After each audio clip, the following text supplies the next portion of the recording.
Hello. For the first part of my lecture, I've taken us to where I once taught, for 40 years actually, Berkeley's Department of Near Eastern Studies. Since my subject is the Near Eastern background of words from the lower class urban Greek subculture, whose language is called Mangika, in number one, the language of the Manges, the people of that world, and specifically the musical genre of rebetiko, called Hasiklidika, again in one, hashish songs, which form an important part, as I think all of you know, of rebetiko. I'm going to reveal the origins for the first time of words in Mangika pertaining to the hashish culture. And the origin of these words has been unknown. You can look at etymological dictionaries, you can look at large Greek dictionaries, and they don't give an explanation of the three words I'm going to talk about. Number two. Now, Turkish is the usual suspect for exotic words in Mangika. So, for example, in number two, at the end, on the left side, I put the word dais, which in Mangika means a tough guy. It's from the Turkish word dayı, meaning uncle, or more exactly, kabadayı, a rough uncle, which you also have in Mangika, kabadayis, or kabadayis. So that's an example of a Turkish word in the Mangika. There are many, many of them. The place where you smoke hashish, number two, is called the teke in Mangika. From a Turkish word for a Sufi retreat, tekke. In Turkish itself, a hashish den is called esrar teke. Esrar teke, the teke of secrets. Keep that secrets in mind. Number three, the cool guys who attend the hashish dens are called in Mangika dervisides, which also means cool guys. The great Adonis Dalgas sung a song in which a divorcee puts down hashish smoking to her boyfriend, saying, Aman dervisaki mi fumaris to mavraki. Hey, my dervish, don't smoke the black stuff. These are both endearing diminutives. Dervishaki, mavraki. Obviously, hashish is black, mavro. So it's the black stuff, mavraki. Very common in hashish songs. Aman dervishaki, mi fumaris to mavraki. Rebetiko. To which the answer is, I'll smoke that worthless hashish if I want to. Etsi thelo na fumaro, tina timida mira, and so forth, for which you have a rhyme, zondohira, O divorcee. So, I'll smoke that worthless damira is the word there for hashish. So it amounts to the same thing as mavraki, another word for hashish, and it's very common in the Hasiklidika. Damira being the word for hashish. The word isn't even listed in the great big dictionary of modern Greek of Babiniotis, who does have a lot of slang expressions. It's not Turkish, and none of the words I'm going to talk about is Turkish. It's not Italian. It's Arabic, number 6. I've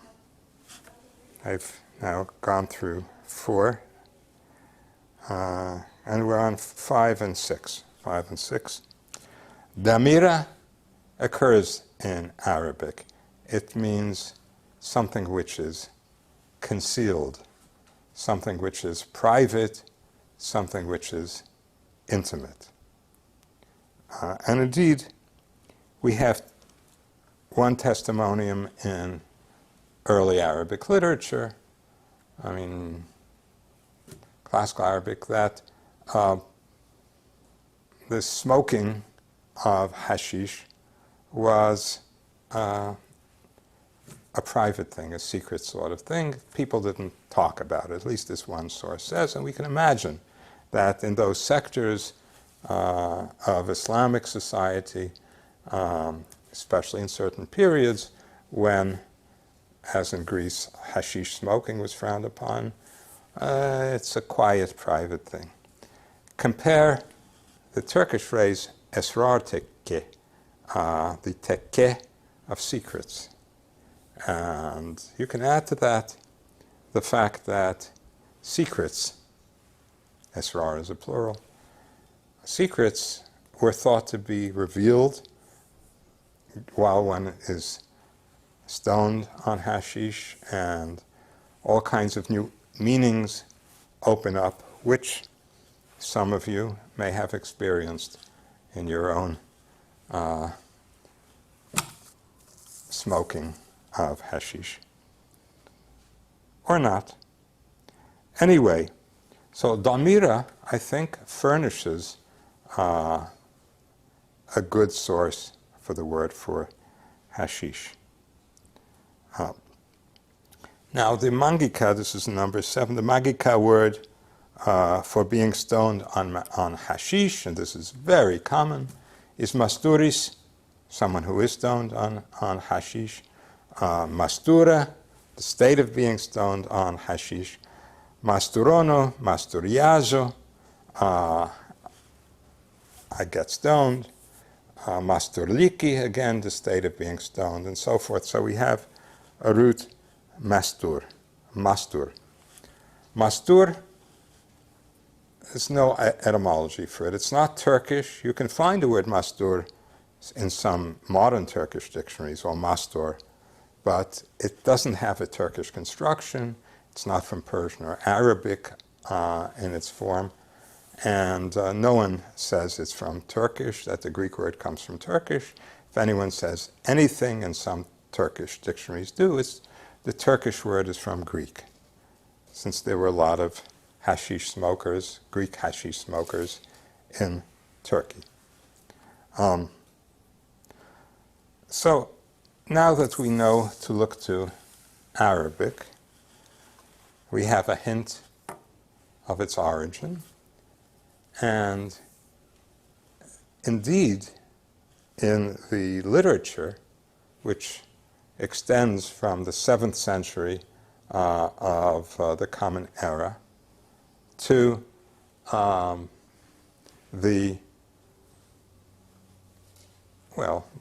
into modern times, but the old, we have hashish use attested early in Arabic, and in Arabic sources, the word for, again in number 7, we have a word mastul.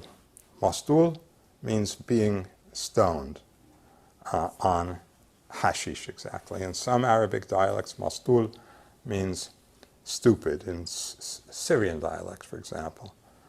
But we have Old Testament that the word means intoxicated on hashish, and words that come from that meaning. So it's hard to find an origin for that word in Arabic. The word satala also means to intoxicate on hashish. The root in Arabic is satolo, sin ta lam.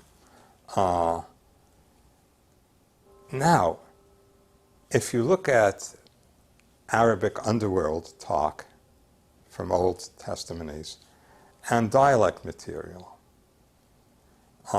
We have that word satola, which means to be blind, or, in the case of beggars, to act blind so you can get people to give you money.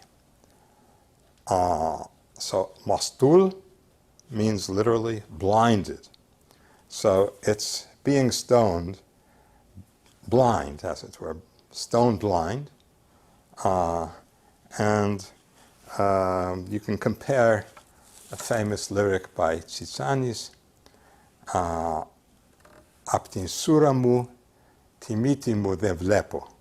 From my drunken dizziness, I can't even see my nose. That's in the song Imeandras. Well, sura, I think, can also refer to hashish. The point is whether you're drunk or stoned, blind stoned, blind drunk. I don't think the point matters much.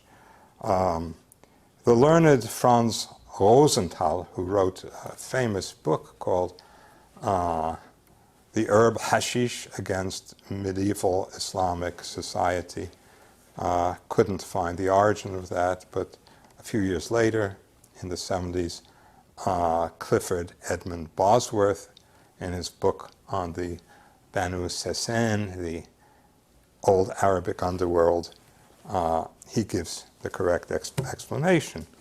So if you have mastul in Arabic, mastul, that would become Greek mastur, with the L at the end of the word, the end of the syllable, as you see in Greek adelphos, from older adelphos, brother. Both occur in modern Greek. Adelphos is a little more colloquial than adelphos, or iltha, I came, I've come, from irtha. Iltha becomes irtha in common speech. So there you see the L becoming an R.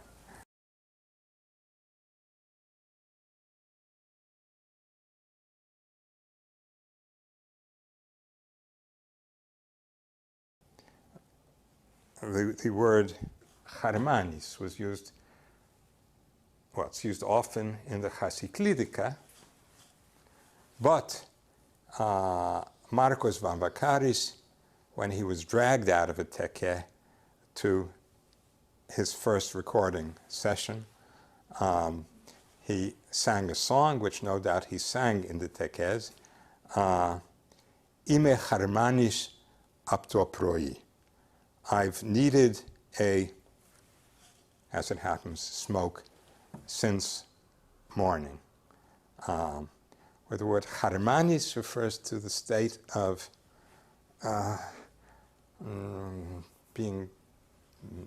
feeling out of sorts because you haven't had your fix, namely your hashish fix. In Arabic, deprivation from narcotics and the feeling it produces is harman. Harman, and harman can also be used for coffee deprivation as well as drug deprivation. So it's not a Turkish word, again, because harman in Turkish means just a blend or harvest or something like that, nothing to do with drug deprivation. So all of this suggests that we have some research that can be done, if one wants to do it, on the relationships, socioeconomic relationships. I say socioeconomic because there is a sort of economy involved, between the Arabic world for centuries and the Greek world with regard to hashish. That's all I have to say, and thanks for the attention.